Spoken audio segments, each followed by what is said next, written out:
Представьте себе ситуацию. В России вдруг решили поиграть в демократию. На всех площадях огромные экраны, прямой эфир, и любой желающий может задать вопрос самому Путину.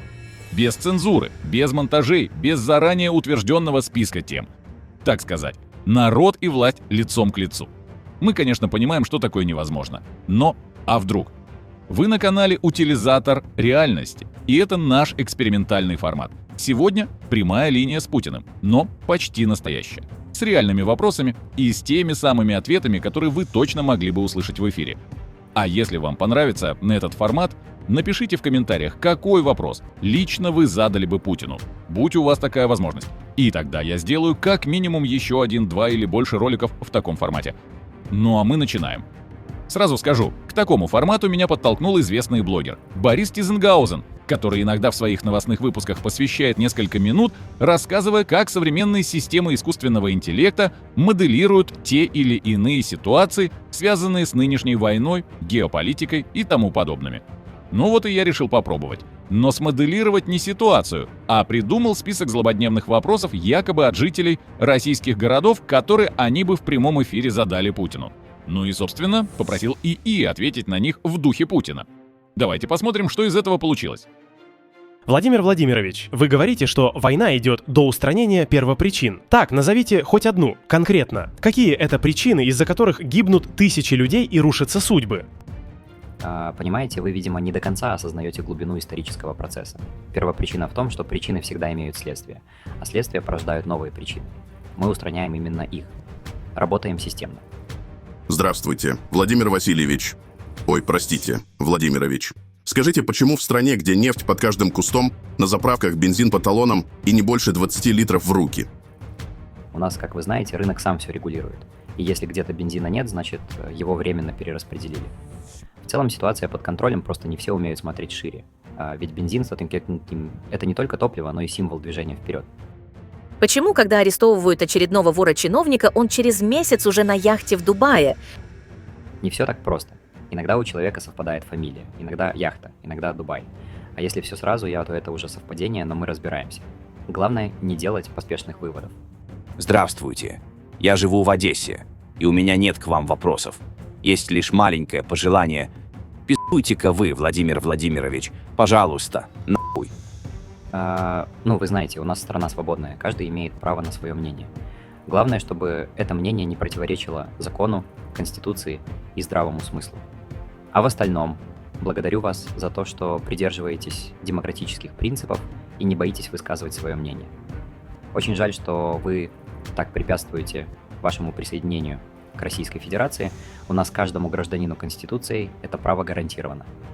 А я гарант Конституции, так что вы все же подумайте. Я живу в Якутии. У нас под ногами золото, алмазы, газ. Но почему половина сел до сих пор ходит срать в деревянные туалеты на улицах? Якутия – уникальный регион. Суровые климатические условия, вечная мерзлота.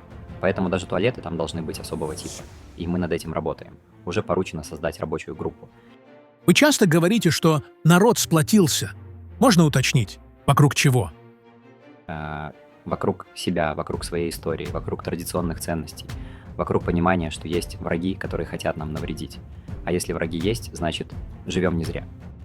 Обращаюсь с Покровского направления. Сижу в окопе, боюсь голову поднять. Дроны, грязь, вода из луж. Когда все это закончится, Владимир Владимирович? Слушайте, я уважаю наших ребят. Они делают великое дело, конечно, тяжело. Но, как говорил Суворов, тяжело в учении, легко в бою.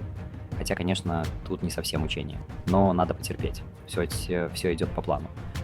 У меня к вам вопрос из солнечной Калифорнии. Вернее, даже вопрос не к вам, а к себе. Какого хера я не уехал из этого вашего вонючего гниющего болота раньше и не улетел жить в нормальную цивилизованную страну?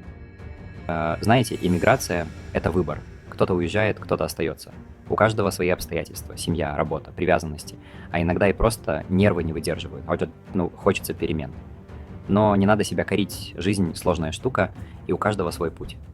К тому же, как ни крути, у нас в стране и дух свой, и своя культура. Некоторым это дороже комфорта. Так что либо вы еще вернетесь, либо найдете там то, что искали. Главное, чтобы было спокойно и сытно. У нас в стране парады, салюты и медали чуть ли не каждую неделю. А может, уже хватит праздновать и начать хоть иногда что-то чинить? Праздники — это то, что объединяет нацию. Без праздников жизнь становится серой. А вот ремонт — дело будничное. Но у нас все идет параллельно. Кто-то празднует, кто-то чинит. Баланс, понимаете? Почему у вас на экранах все по плану, а у людей сплошные похороны, долги и выживание? У нас страна большая. Где-то похороны, где-то свадьбы. Это жизнь. А план, он общий. Главное, что он есть. И мы ему следуем. Почему враги народа — это всегда те, кто говорит правду? А патриоты — это те, кто постоянно ворует, где только может. Вы слишком упрощаете. Истина, она многослойна. И не всегда совпадает с тем, что кажется правдой. А патриотизм — это чувство внутреннее. Иногда даже у вора оно есть, если ворует во благо Родины.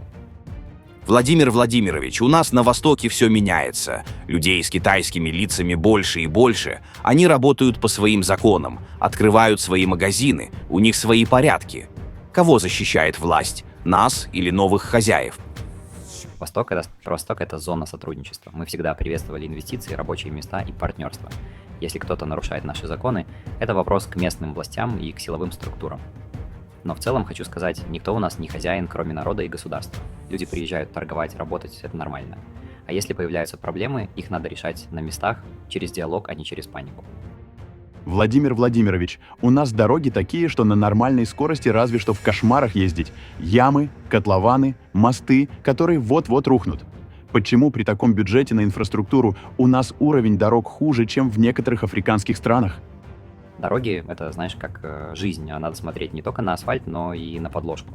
Климат у нас сложный, техника тяжелая, грузопотоки большие, да и, скажем так, приоритеты у разных уровней власти порой разные. Мы тоже хотим ровных трасс, но это дело не одного дня и не одной теленовеллы. Поручил, контролирую, а вы там не нервничайте. Скоро будут дороги, по которым можно будет вспоминать хорошие времена. Почему весь мир ездит на современных безопасных машинах, а у нас неисправные «Жигули», развеселый китайский хлам и локомотивы отечественного автопрома, которые ломаются на выезде из города? Когда же автопром перестанет быть позором? Автопром — тема тонкая, у нас своя школа автомобилестроения, свои традиции. Вы, видимо, забываете, что машины — это не только железо, но и сервис, дороги и покупательная способность, плюс санкции, и вот уже не все комплектующие приходят сами по себе. Но у нас есть кадры, инженеры и культивируемая идея «сделай сам». Надо не плеваться, а поддерживать свое. Покупайте отечественное, и оно станет лучше. Или покупайте импортное, если хотите рынок, он все расставит по местам. Здравствуйте. Мы тут на Банковой с пацанами сидим и не можем решить деликатный вопрос.